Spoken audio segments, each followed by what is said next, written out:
Life Lessons Inside of Movies and the YouTube channel Christian Gonzalez does not make any claims for the movie footage used in this video. The movie footage used is owned by the copyright holders and is being used here for educational purposes under fair use.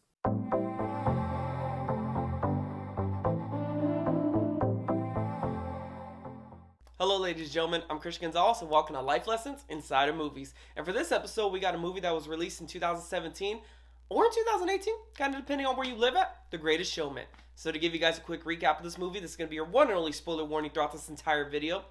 This is a very loosely based story about P.T. Barnum. And when I mean very loosely, I mean very loosely. And the reason is because the real P.T. Barnum was known to be a slave owner, and he did some pretty questionable things. Basically, a far moral compass from the character that Hugh Jackman chooses to present to us. But I'm going to be focusing on the movie, not the real character. And in the movie, we follow P.T. Barnum's journey from his humble beginnings, his rise through the circus, his downfalls, and ultimately his resurrection again. But this movie's main core, its main focus is the entrepreneur spirit. It's learning how to deal with the critics in your life. And last but not least, learning to accept yourself and all of your flaws. So that's the direction that this movie takes, and that's where these life lessons are going to subside. But anyways, that's enough talk. Let's jump right into it and see what this movie can teach us about life. Okay, wait a minute.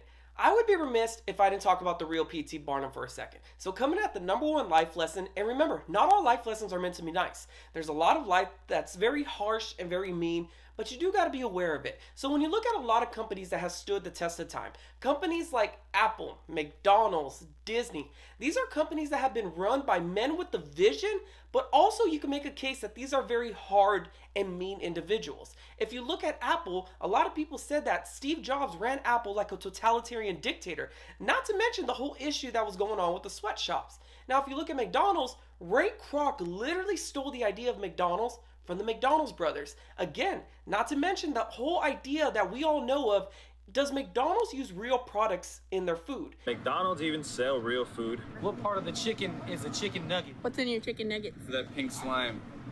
It's a bit of that. And if you look at the movie The Founder, it shows that Ray Kroc himself planted that seed of using artificial products to cut costs. Now, even if you look at Disney, it has become a running gag of how much of a racist he actually was. Are the Jews gone yet? No. Put me back in. Now, I'm not trying to ruin your childhood heroes, but I do want you to see through them. Because when a lot of companies, they preach positivity and unity, and you can get sucked up into that message, and you start to believe that the company is practicing what they preach. But behind closed doors, they are doing some very shady things. Now, when you look at companies or someone that is just trying to invent the wheel, on a constant basis, they are told, no, you can't do that, it will never work. So then they start to break some of the rules that society placed on them. But then once they start succeeding, people love them. So then a lot of companies will develop this mentality of, I gotta break rules in order to succeed. The problem is, if you do this over a period of time, that line gets blurred between what is business and what is ethical. If you do win an award tonight, don't use it as a platform to make a political speech, right? You're in no position to lecture the public about anything. You know nothing about the real world. So the movie kicks off, we're introduced to P.T. Barnum and Charity, and we learn the difference between both of them. P.T. Barnum is poor, Charity is rich, but they sort of have a liking to one another. But Charity's dad doesn't want her socializing with a street rat like P.T. Barnum. So what does he do? He punishes her when she talks to him, and eventually he sends her away to an all-girls boarding school. But here's the kicker, is that she still finds a way to communicate with them. Even many years against her father's wishes, she still ends up marrying him. So kind of tying in with my life lessons from Moana in the sense of you cannot control your kids, this movie takes it an extra step to saying you cannot have your kids meet your expectations. It's very evident that Charity's dad has an expectation for his daughter. He has a standard for his daughter. He wants her to marry into a wealthy family. He wants her to be a lady. Is this how we've taught you to behave? But it's also very evident that's not what she wants out of her life. But because he keeps pushing her and pushing her and pushing her, she develops the standard of, I will value family over money any single day. So remember that as you grow up, we're all going to have different values. We're all going to have different standards for our life. What your parents probably valued, I'm pretty sure, is not what you value out of life. And it's also going to work the same for your kids. So as the story moves along, we learn that P.T. Barnum hasn't exactly had the easiest life, to the point where he has to steal for food. But then someone who you would least expect is the one that gives them a helping hand. Now, have you guys ever wondered that? Why is it that people that seem to have nothing are always the ones that give the most? Kind of like those kids on Instagram in third world countries, that they always share what little they have. You see, human beings, we were built to care, but we care more when we can relate. When we see ourselves inside of a person that is suffering, we are hardwired to want to do something about it. Kind of like those stories, and I'm pretty sure you all heard them. Maybe that there is someone that was starving at one point, but as they got older, they became a millionaire. So they give money to corporations that help people that have no food. You see, we care more when we can relate. In the beginning of the movie, P.T. Barnum takes a leap of faith. He starts a museum. It doesn't make any sense, and it doesn't make any money. But he keeps innovating until he stumbles across a circus. And even then, a lot of people thought it was stupid. Bother you that everything you're selling is fake. Now, when you look at life, the world is filled with a bunch of inventions, which I'm pretty sure at one point when these inventions got started, people thought it was dumb, that there was no way that you'd be able to accomplish this. But when you look at life, you can literally pull a device out of your pocket, dial a number, and talk with someone all the way across the United States, or jump on a machine with a bunch of people and fly all the way around the world. You see, in the beginning, the ideas in your head don't have to make any sense. You just have to have the willingness to get started and innovate along the way. Okay, so this actually might be one of the most important life lessons that everybody needs to be aware of. And not just including the movie, but I feel that this life lesson in particular needs to be talked about and discussed a lot more. Now, when you look at this movie, in the beginning, everybody's hiding, everybody's conforming, and society doesn't care. It's not until they get their platform, when they get their stage, when all of a sudden they're getting protested against. They're getting jumped in the streets, they even get their place burned down. Now, when you look at history, you see people like Jesus, Gandhi, Malcolm X, Martin Luther King. Heck, you can even throw Princess Diana in there if you want. These people had a voice, and they expressed that voice, but it did not align with the status quo, and they were killed because of it. So when you choose to put yourself out there, you choose to express your ideas, and they don't align with the people that are around you, society will hate you. Now, I do believe that most people are actually seeking for some sort of approval. Now, maybe not into the extent where their name is in lights and everyone's clapping for them, but maybe as small as maybe a boss patting them on the back and saying, hey, you know what? You're doing a good job. So when people put themselves out there, when they have good ideas or they have a good meaning, they have a good purpose, and they are met with criticism, that contradicts a lot of people's beliefs, because they believe that if they are doing something good, they should be met with approval, not criticism. Now, I wish I could tell you something positive and uplifting, but this is how the world works. If you have a contradicting belief, even though it may be a better idea, maybe a better opinion, but if it contradicts what the status quo is, majority of the people will hate you. Now, if I can end this on a positive note, there is a silver lining to this. And although it is a very, very small silver lining, there is a chance that if you have haters in your life, that you actually might be doing something right. So why put yourself out there if you know that you're going to be scorned? You see, one misconception that a lot of people have is they believe that their goals, their dreams, their ambitions are just for themselves, for them to cross something off their dream board and feel good about themselves. And that stops a lot of people when it's just for you. But you don't realize that by putting yourself out there, you are inspiring the next generation. By simply staying true to yourself, there might be somebody out there that feels like they do not belong, but your story will appeal to them. And in some weird way, you will become their mentor without even knowing them. And you will never experience that type of joy until you put yourself out there first. This is actually a very fun movie, and as of right now, we covered everything from goals and dreams, but this movie actually does have a really good piece of business advice. Towards the middle of the movie, CARLYLE tells P.T. Barnum, "You're risking everything you build," and P.T. Barnum replies with, "Well, how do you think I've built it? We'll have plenty of profits to go around after this." If you ask any investor, they will all tell you the same thing, is that you invest everything in the beginning because you have nothing. P.T. Barnum didn't even have anything to invest. He had some deeds to some ships that were in the middle of the ocean that weren't even his. But once you start to get a steady revenue stream, you diversify, or in layman's terms, you do not put all your eggs in one basket. Thank God for Jenny's tour. We can borrow off the profits. What do you think? You don't know. So let me give you guys a real life example. One of the most famous entrepreneurs right now, Elon Musk. He has 5 different businesses. So if one of those businesses were to go out, guess what? He still has 4. He's not going to be flat broke. Take that same concept and apply it to your finances. Now in the beginning of this video, I said this movie's a rise and fall story. But did any of you guys notice the fall? And to be more specific, what caused the fall? Because P.T. Barnum was on a roll, let's be honest. He built the company for his wife and daughters. He gave the circus performers a voice. How is it someone that with such goals and such morals can fall the way that he did? And the answer is when he started to try to impress the critic. Look at Jenny Lin's performance. Once he realizes that she can actually sing, who does he look at first? Does he look at his wife, his support system? Does he look at the circus performers, the people that got him there? Does he look at the audience to make sure that they're having a good time? No. He looks at the critic because that's who he's ultimately trying to impress.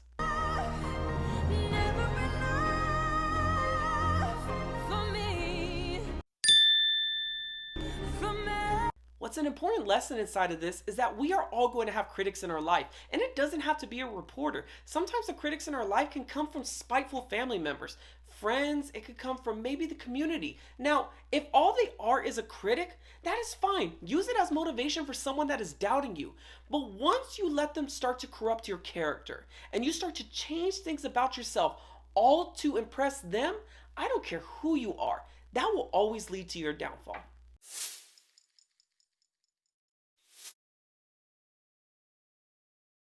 I'm pretty sure if Charity was your friend today, you would probably judge her. How can this woman have a very successful dad, yet marry a guy that doesn't have 2 dimes to rub together? Or you know what? I'm going to take this a step far. I'm pretty sure that if she were to get married today, a lot of her friends will probably bet on how long that marriage will last. Sooner or later, she'll tire of your life, of having nothing, and she'll come running back home. Earlier, we do develop standards for our life, and sometimes that could come when we're very, very young. Charity had money growing up, but she didn't have a close family, so she chased after someone who can give that to her. Even once her husband started making money, she made sure to keep a tight leash on her family. But once she noticed that money was corrupting her husband, she took her daughters and left, but only came back once her husband agreed to start being a husband again. Now, believe it or not, in my opinion, CARLYLE is actually one of the most interesting characters in this movie because this movie's overwhelming message is to break out and be who you really are. But CARLYLE is the example of what happens when you don't. Because think about it, when we first meet him, he's more successful than P.T. Barnum. He has more money, he's more beloved, but he's still trying to impress the critics in his life, which are his parents. He's a drunk, to the point where when P.T. Barnum first introduces himself, the first thing CARLYLE tells him is, Refunds are available at the front box office. P.T. Barnum. proving he doesn't even believe in what he's doing. But when P.T. Barnum finally sets up his proposal, he influences him with one statement. But maybe you'll finally live a little. Maybe you'll finally laugh a little. I believe CARLYLE's the perfect example of don't even bother trying to impress the critics in your life. It's literally going to lead you down a path of depression. And you don't need to make millions and millions of dollars to be happy. The only thing you need to do to be truly happy is find something that you love to do. All that's left is friendship, love, and a work that I adore.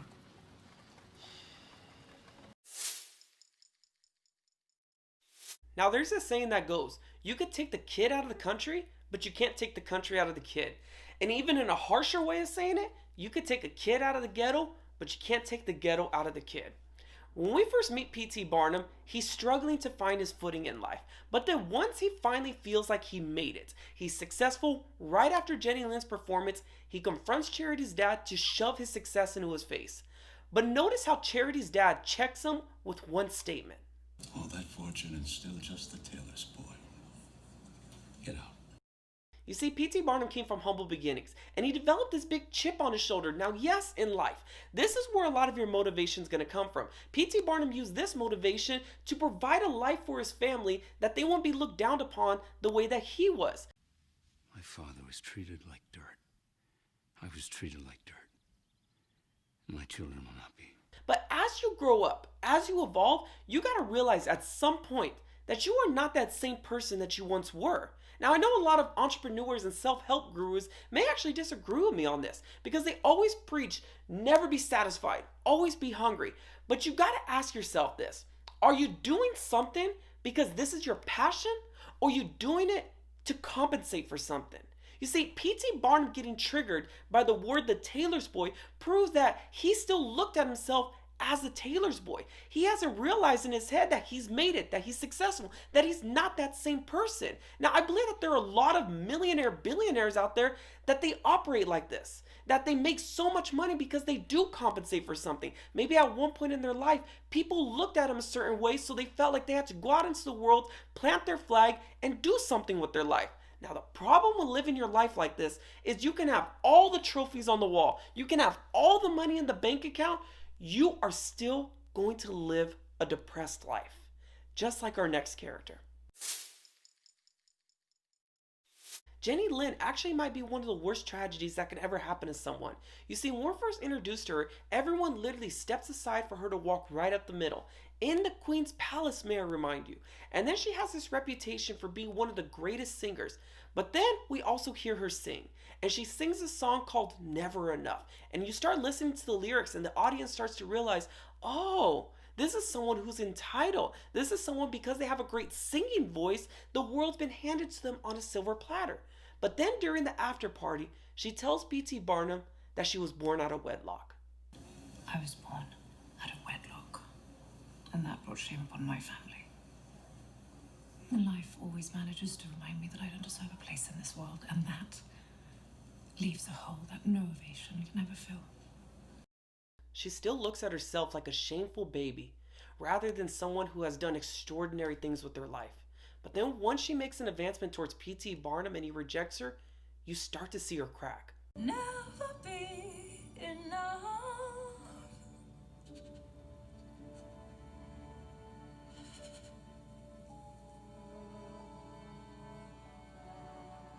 One thing I love about this movie is the contrast between the circus performers and the protagonists. Because when we first meet Carlyle and Jenny Lynn, they look like they have their whole life together. They got money, they're famous, but they might as well be hiding in the back of the laundry room with Letty. But as this movie comes to an end, all the circus performers accept themselves and all of their flaws, including their baggage, unlike Jenny Lynn. So this movie's very powerful, not just in the sense of a rah-rah movie, but in the sense of it teaches people what happens when you hold on to guilt for something that you had no control of. You see, because we all come with some sort of baggage, maybe in the way that we look, or maybe in some unfortunate circumstance that may have happened to us, but it still holds us back all the same. And this movie teaches how instead of belittling people because of it, we should choose to help people because of it. And well, the critic in this movie says it the best. Folks of all kinds on stage with you, all colors, shapes, sizes, presenting them as equals.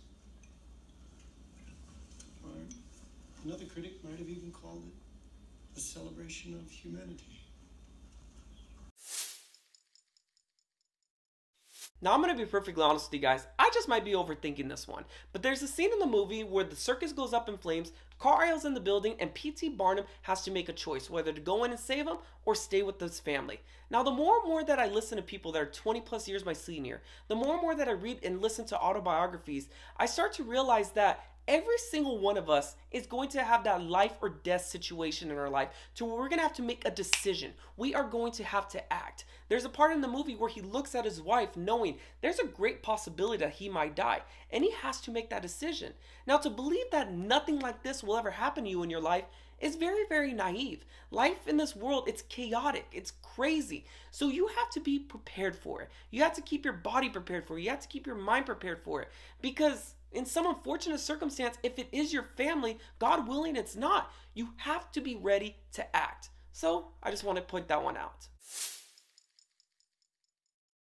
So finally, we come to the final life lesson of this movie, or what I presume to be is the most important life lesson inside of the movie The Greatest Showman. So give your guys self a round of applause, especially for sticking with me until the very end. I know I talk a lot, so I thank you guys for staying. So like I said for the 100th time already, we follow P.T. Barnum's journey throughout this movie. We see his rise, his downfall, and his resurrection again. But the one thing that P.T. Barnum gets caught up into is something that I noticed that a lot of people do, is that he forgets his why. He starts the company for his wife and daughters, but as the movie goes along, he ends up forgetting that reason. He starts chasing fame and notoriety to the point where his wife feels neglected and she ends up leaving him because of it. Now, a lot of people get caught up with this because when we're going through this journey called life, we can take a lot of things for granted.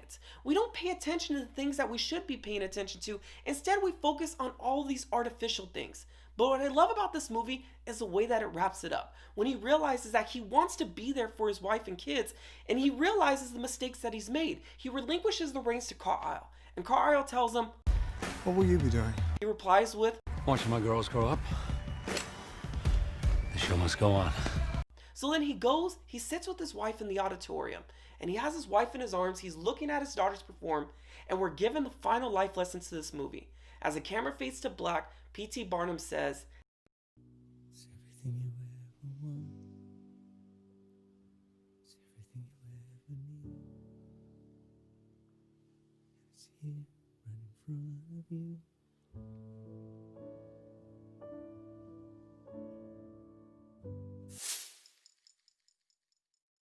So that's it. My life lessons inside of the movie The Greatest Showman. I'm gonna be honest with you guys, it was a little more diversified than I thought. Yes, it's about learning how to accept yourself and all of your flaws, but there is business and relationship advice in there. So I encourage you guys to actually go watch this movie again. And this video actually couldn't come at a better time because it's on Disney Plus. It's not a sponsorship. It's just really on Disney Plus. But the reason why I encourage you guys to go watch it again is because put it in the comments. I'm constantly breaking down these videos, and so I hope that you guys could find something that maybe I didn't. Maybe this movie taught you something that completely flew over my head. So put it in the comments, let me know. And on top of that, if there's any movies out there that you feel that I should be breaking down for life lessons, you guys should put it in the comments as well, because I have a list of videos I'm going to go over, but I know eventually that list is going to run out. So please put it in the comments, let me know. So without further ado, I'm Christian Gonzalez, and remember, not all movies were meant to entertain us. Some were made to teach us. So until next time, thank you guys for watching.